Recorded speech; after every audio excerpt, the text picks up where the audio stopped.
sitio de reconocimiento del anticuerpo.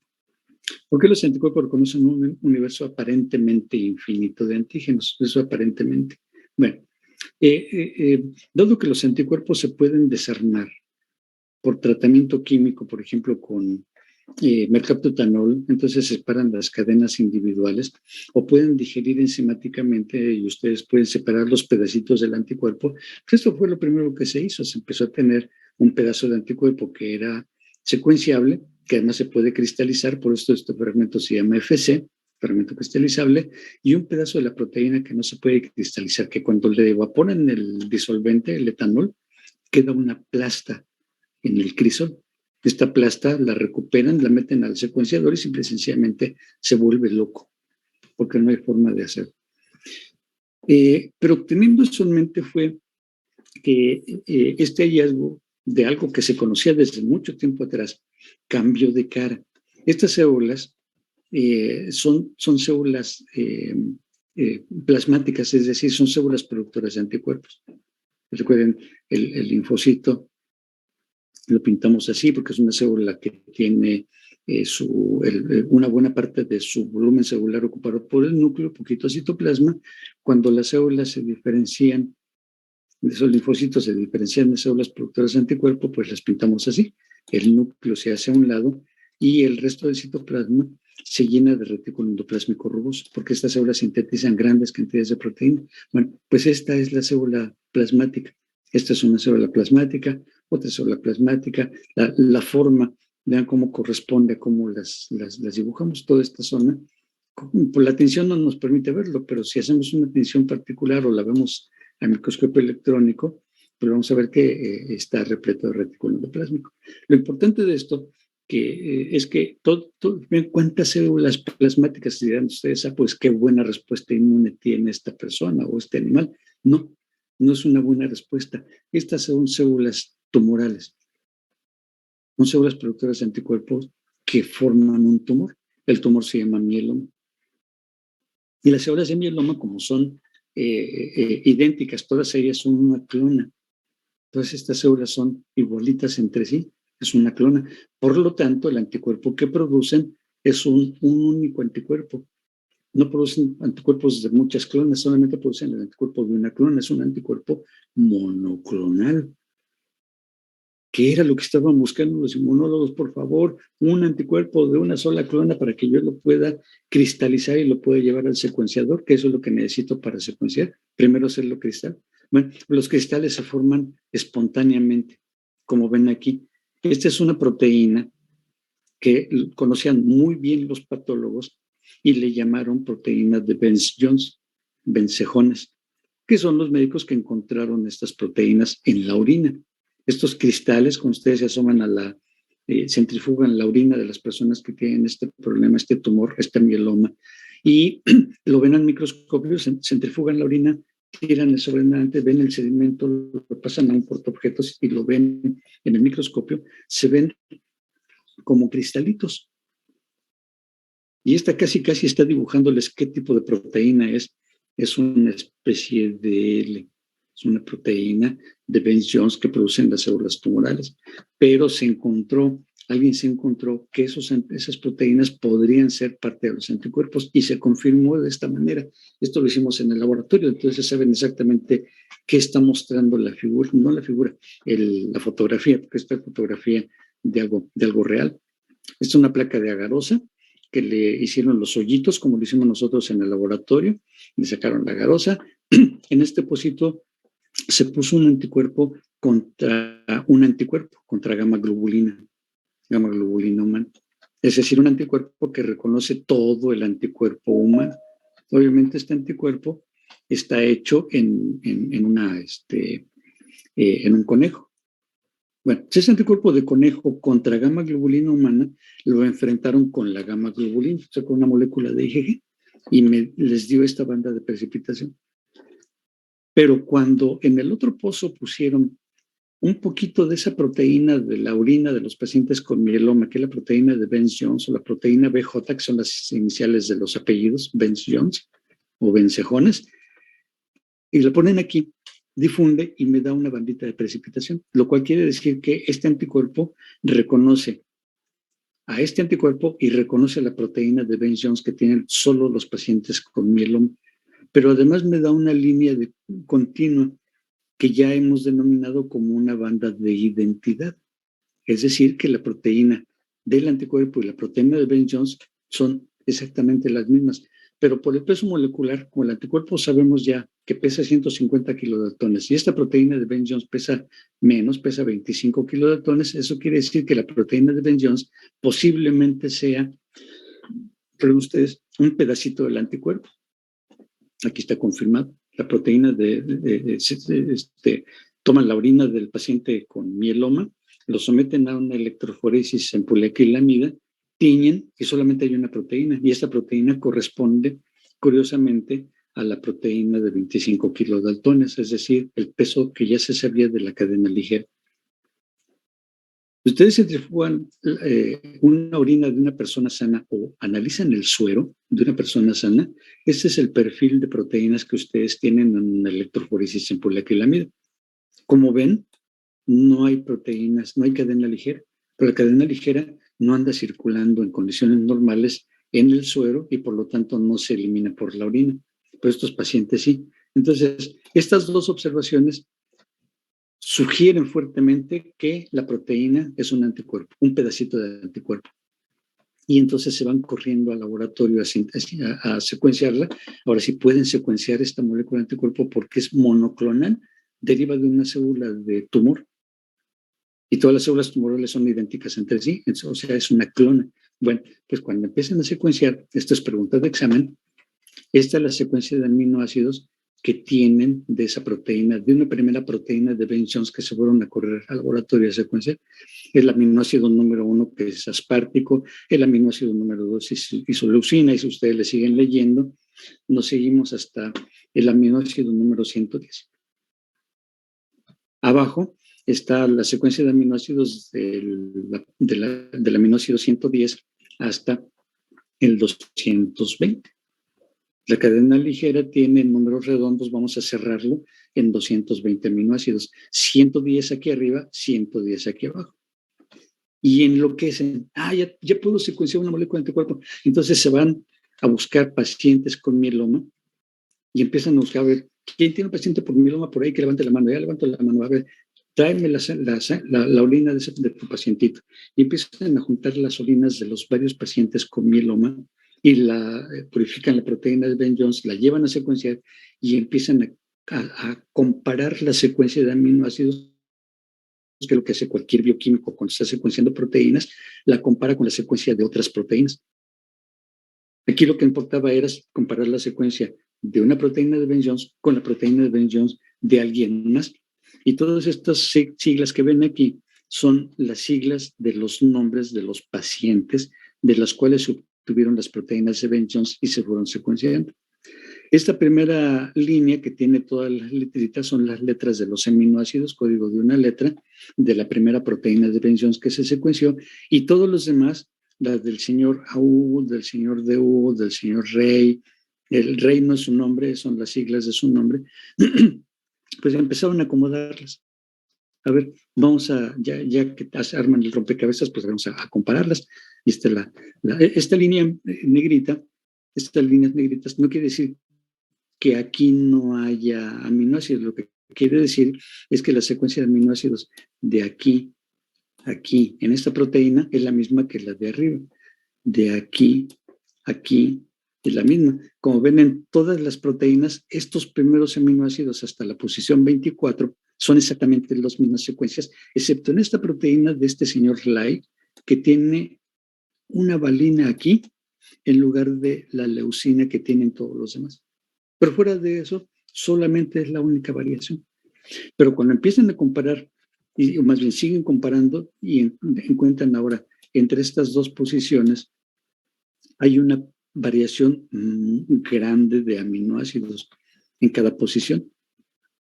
Estos tienen una R en lugar de una D, todos los que tienen rayita tienen D, pero aquí va cambiando nada más la cantidad de cambios. Casi ninguna proteína en esta sección es igualita a todas las demás. Seguimos caminando, termina esta regioncita, la posición 35, otra vez vuelve a ver comunidad entre todas las proteínas. Por ahí uno que otro aminoácido parece que cambia, pero digamos estas posiciones de 50 a 56 y otra vez empieza a cambiar notablemente el aminoácido que hay en estas posiciones. Cada proteína de Ben Jones tiene una secuencia de aminoácidos diferente en este pedacito. Seguimos caminando y encontramos esta región donde pues prácticamente no son iguales, pero tampoco son tan diferentes. No son iguales ni diferentes, sino todo lo contrario. Y llegamos a esta posición otra vez, 89-92, que está resaltada también como las otras dos, en color rosita, para indicar que aquí hay una secuencia de aminoácidos que es todavía más diferente a esta zona. Llegamos a la posición 110 y seguimos caminando. Y esta es la secuencia de la posición 111 a la 220. Vean que aquí ya todo este pedazo de proteína está de color gris, ya no tiene rositas y casi todo es una línea. Quiere decir que la secuencia de aminoácidos en esta región, como ya lo habían visto Dreyer y Bennett, el anticuerpo es exactamente el mismo, tiene la misma secuencia, exactamente en un 99 punto y mucho por ciento. ¿Por qué? Porque hay unos cuantos aminoácidos que cambian, muy poquitos. Y esta es la región que Dreyer y Bennett habían llamado común. Es una región común. ¿Por qué? Porque la tienen todas las moléculas de anticuerpo. Pero después, como se ve que es la misma, es constante, es una secuencia constante. Bueno, entonces, todo este pedazo de proteína se le llamó constante. De esta posición 111 a la posición 220, aquí insisto, números redondos. Pero todo este pedazo de proteína del aminoácido número 1 al aminoácido 110, hay mucha variación. Y esto explica, y ahora entendieron por qué no puedo secuenciar, por qué no podía secuenciar esta proteína en este pedazo, porque cambia mucho y no puedo cristalizarla. Por esto, porque no es una proteína homogénea. Esta parte, al ser homogénea, la puedo cristalizar con facilidad. Entonces, todo este pedazo de proteína, por la variación que hay en la secuencia de aminoácidos en todo el pedazo, a esta región le llamaron variable. Pero estas regiones en rosita son todavía más variables. Son como el chimicuiz. El chimicuiz es un parásito que tiene los piojos en la cabeza. Y los piojos a la vez son parásitos que nosotros tenemos en la cabeza. Entonces, un chimicuil es un parásito de un parásito. Bueno, esta es una región variable. La rosita es una región variable, pero dentro de una región también variable. Entonces, a estas que son más variables que el resto de la variable, se les conoció como regiones aquí está la palabra, hipervariables, porque varía, toda la región varía, pero esto varía más, por lo tanto es una región hipervariable. Una región 1, una región 2, una región 3, hipervariable 1, hipervariable 2, hipervariable 3. Y lo juntamos con la región constante. Y entonces tenemos toda la proteína de Ben Jones, pesa 25 kilodaltones, por lo tanto, no quedaba de otra más que fuera la cadena ligera.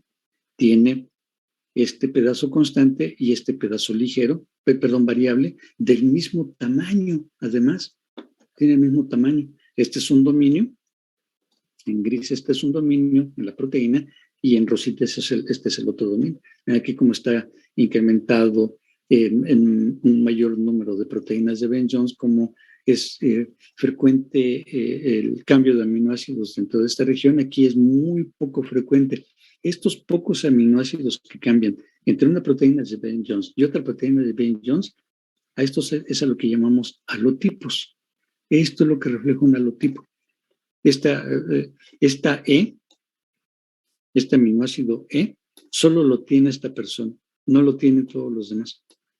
Todos los demás tienen una Q en lugar de una E. Esta R solo lo tiene este señor en lugar de una K. Esos son los marcadores de los anticuerpos, los halotipos. Y si este señor que tiene una E en esta posición tiene hijos y secuencian sus proteínas anticuerpos, todos ellos tienen en esta posición, tienen una E, mientras que los demás tienen una Q. Este es un halotipo. Bueno, por supuesto, pues había que buscar lo mismo en el otro pedazo de anticuerpo. Se pusieron a buscar y sí, hay otra patología monoclonal, otro tipo de mielomas en el que los pacientes producen en grandes cantidades una cadena polipeptídica que se acumula en la sangre, no se elimina tan fácilmente en la orina, pesa 50 kilodaltones. Y solamente lo tienen los pacientes que tienen esta patología. Entonces aislaron esa proteína, encontraron que sí, efectivamente, una proteína más grande, la empezaron a secuenciar y encontraron exactamente lo mismo, que la proteína la podían partir en pedacitos y un gran pedazo de alrededor de 330 aminoácidos lo podían secuenciar, pero el primer pedazo a partir del extremo amino, como había mencionado, que es el extremo amino, hasta el aminoácido 110 tampoco lo podían secuenciar, a menos que fuera de una proteína de un paciente con mieloma. Entonces ya tuvimos, ahí por el tamaño, es una proteína del doble del tamaño que esta primera proteína de Ben Jones, la proteína, la macroglobulina de Wallström, que pesaba 50 kilodaltones, el doble. Pero además, el pedazo constante era 3 veces el tamaño de la región constante de la cadena ligera. Ya va confirmando. Y también es reconocido por un anticuerpo contra gamma globulina. Desde el anticuerpo de conejo también se repitió este fenómeno. El anticuerpo de conejo contra un anticuerpo completo, reconoce el anticuerpo completo, pero también reconocía esta otra proteína, esta macroglobulina. Lo que llevó también a la conclusión de que, pues sí, es una molécula de anticuerpo, la secuenciamos y encontramos exactamente lo mismo, que un pedazo de la proteína varía entre una proteína de un mieloma y otra proteína de otro mieloma, pero otro pedazo de la proteína de 330 aminoácidos es constante. Y eso ya confirmó la denominación de región variable y región constante. Estas regiones en rosita más intenso son las que se denominaron hipervariables. Esta era la hipervariable, la región hipervariable 1, hipervariable 2, hipervariable 3. Ya cuando se confirmó que estas regiones eran las que tenían contacto con el antígeno, eran las que le daban la complementariedad al anticuerpo hacia el antígeno, entonces le cambiaron el nombre y dejaron de llamarse hipervariables y les empezaron a llamar CDR, del término en inglés Complementarity Determinant Region, una región determinante de complementariedad. La numeración sigue siendo la misma: CDR, CDR1, CDR2, CDR3. Lo de CDR otra vez, porque es una región determinante de complementariedad, porque es lo que da al anticuerpo la capacidad de unirse a su antígeno, solamente al antígeno contra el cual fue hecho ese anticuerpo. Cuando se ponen en secuencia, cuando se hace una representación gráfica en forma de histogramas de cómo están los anticuerpos, lo que vemos es que coinciden, aquí están, estas en rojo son las regiones hipervariables, coinciden en su posición más o menos, casi las mismas, entre cadena ligera y cadena pesada. Pero un dato muy importante es que esta es la región CDR1, CDR2, CDR3. Vean este histograma. CDR1, CDR2, CDR3. Ven este histograma. Hay mayor, y esta es una representación de la variabilidad de la secuencia de aminoácidos en función de la posición de cada uno de los aminoácidos. Y hay un aminoácido que es el que varía más en todas las moléculas de anticuerpos. Este es el recontraarchihipervariable, si siguiéramos con esa denominación. Si toda la región es variable, los rojitos son hipervariables, a este, ¿cómo le llamarían? Megavariable o gigavariable. Esa posición es muy importante. Y estos son los puntos de contacto con el antígeno que cuando pliegan la proteína, que aquí lo estamos viendo como una cadena extendida, cuando dejan que la proteína se pliegue en el espacio, toma esta forma y entonces las regiones hipervariables o los CDRs que están separados en la secuencia lineal en el espacio quedan yuxtapuestos, o en otras palabras, juntitos. Y esto es lo que hace que formen el sitio de unión con el antígeno. Ya explicamos entonces cómo está determinada la especificidad del anticuerpo. Ahora lo que necesitamos ver para la siguiente ocasión es cómo se genera desde el punto de vista genético esa enorme especificidad, porque es la base de la respuesta inmune. Ahí está basado la esencia de la respuesta inmune, la enorme variación de reconocimiento que tienen los receptores de nuestras células, tanto en el linfocito B, el anticuerpo, como en el linfocito T, el TCR. Y siguen reglas muy parecidas en términos de que a partir de un número muy pequeño de genes vamos a formar miles de millones de especificidades diferentes. Muy bien, pues entonces el jueves, de acuerdo al calendario escolar, no hay actividades, no nos vemos el jueves, nos vemos hasta el próximo martes. Ya nos vemos físicamente, presencialmente otra vez en el laboratorio. El martes es el 10 de para... Ah, y el